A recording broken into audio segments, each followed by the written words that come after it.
ओम नमः शिवाय शिवजी सदा सहाय। ओम नमः शिवाय गुरुजी सदा सहाय। गुरुजी के चरणों में कोटि कोटि नमन।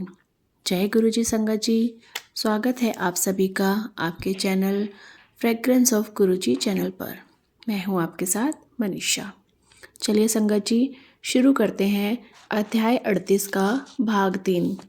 जिन्होंने इसका भाग 1 और भाग 2 नहीं देखे वो चैनल पर जाकर ज़रूर देख लें।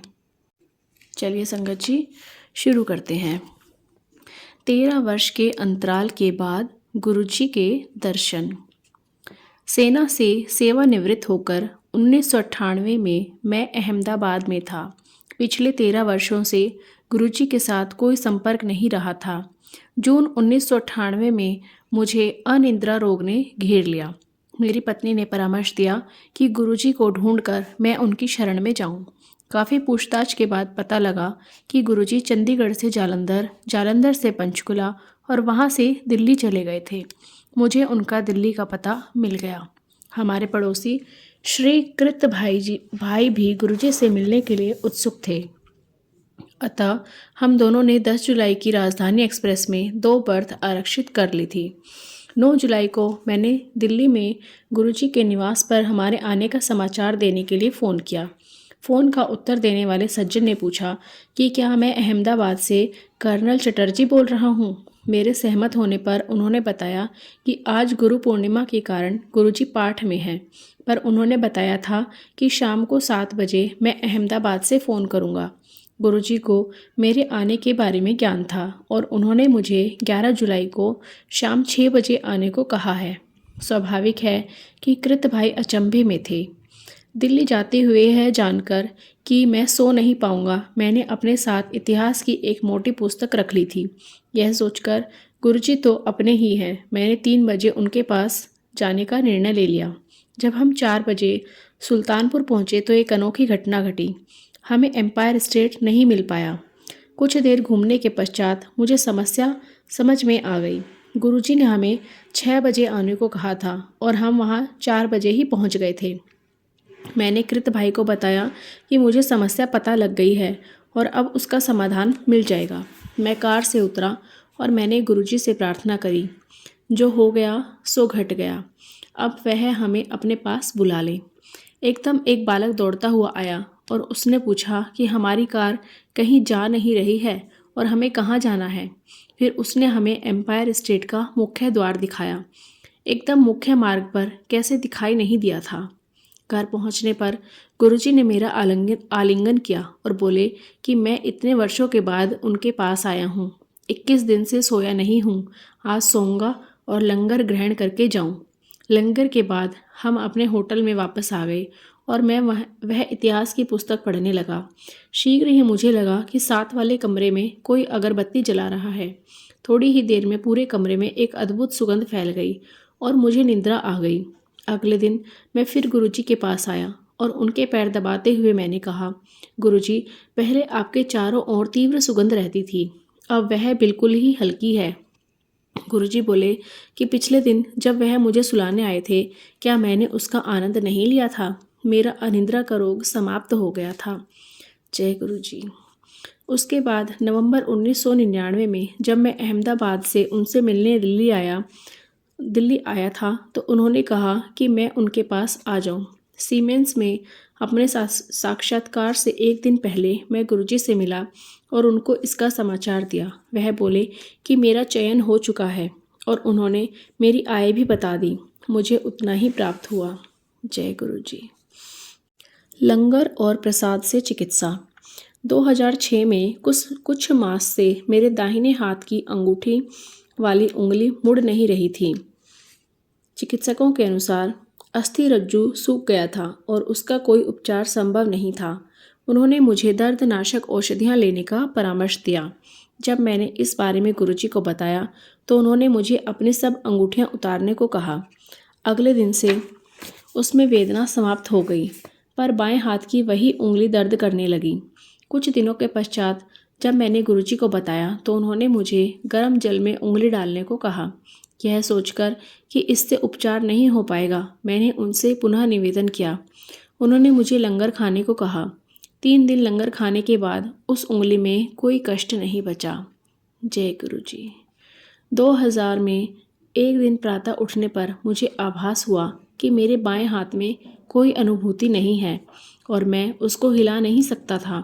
मुझे पक्षाघात हो गया था। उस शाम को संगत में जब गुरुजी प्रसाद बांट रहे थे, मैंने उनसे इस बात की चर्चा करी।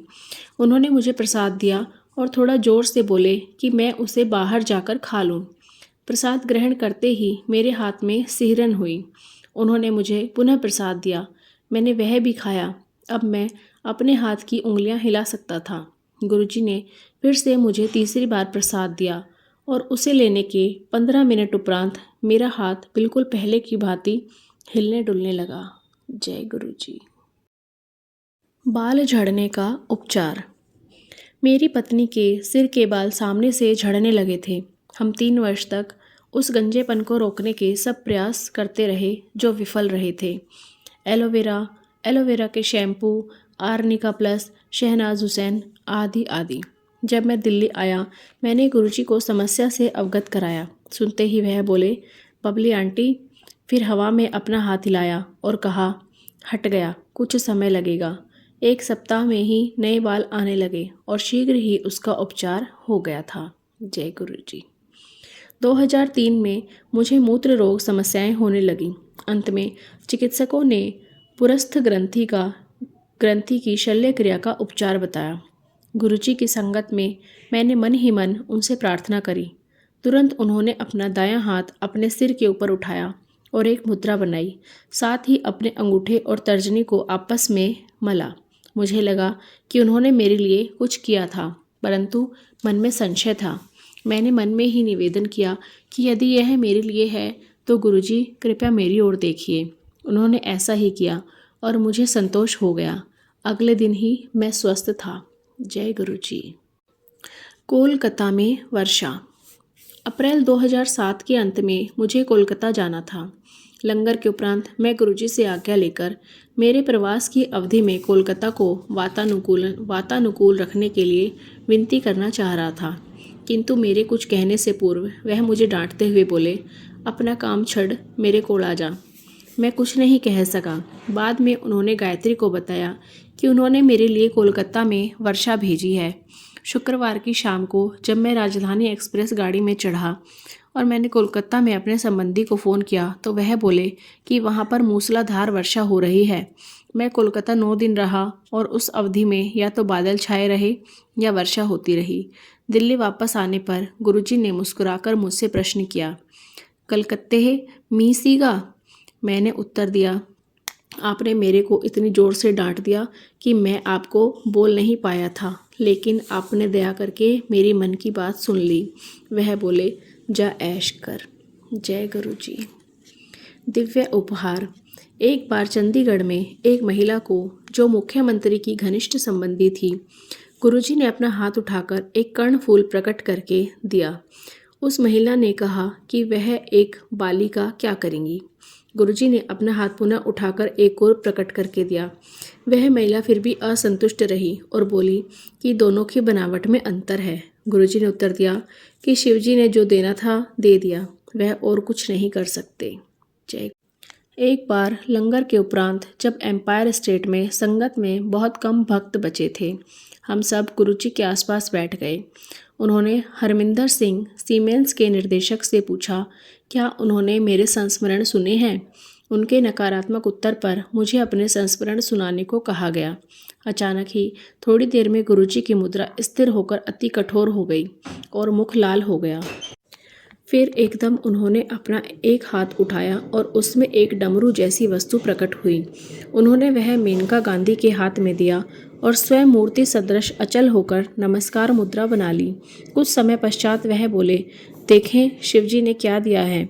उस डमरू को तोड़ने पर उसमें से खोए का प्रसाद निकला। सबको बांटने के बाद भी कुछ बच गया। वह उन्होंने मेनका को दे दिया और बोले कि उसे फ्रिज में नहीं रखना है, वह कभी खराब नहीं होगा। जय गुरु जी। शुक्राना गुरु जी, अनंतम शुक्राना गुरु जी। तो संगत जी, कैसा लगा आज का अध्याय कमेंट करके हमें ज़रूर बताइएगा। अगर आपको सत्संग पसंद आ रहे हैं तो सत्संग को लाइक ज़रूर करें और अन्य संगत परिवार के साथ चैनल को शेयर करें। अगर आप भी अपना सत्संग हमारे चैनल पर शेयर करना चाहते हैं तो उसके लिए डिस्क्रिप्शन बॉक्स में एक व्हाट्सएप नंबर और एक ईमेल आईडी दी गई है। आप अपना सत्संग रिकॉर्ड करके वहाँ भेज सकते हैं। चलिए संगत जी, मंत्र जाप करते हैं। ओम नमः शिवाय, शिवजी सदा सहाय। ओम नमः शिवाय, गुरुजी सदा सहाय। ओम नमः शिवाय, शिवजी सदा सहाय। ओम नमः शिवाय, गुरुजी सदा सहाय। ओम नमः शिवाय, शिवजी सदा सहाय। ओम नमः शिवाय, गुरुजी सदा सहाय। जय गुरुजी। पूरा सत्संग सुनने के लिए आप सभी का बहुत बहुत धन्यवाद। गुरुजी की कृपा सब पर बनी रहे। गुरुजी सबका भला करें। जय गुरुजी। शुक्राना गुरुजी।